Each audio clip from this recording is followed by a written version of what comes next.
Listen. One time, I accidentally married a vending machine. Dead ass. I was on planet Florp 7, right?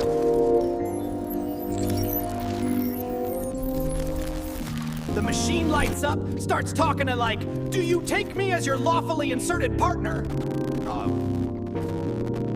Boom. Papers printed out the slot. Ring popped out. Whole ass priest drone flew in from orbit playing in a trumpet made of bones.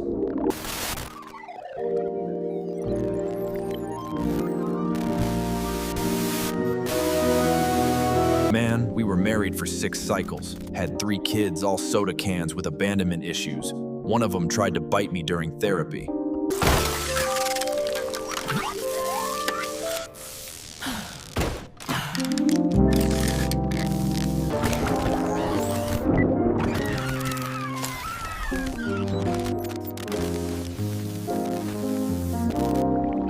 She left me for an ATM.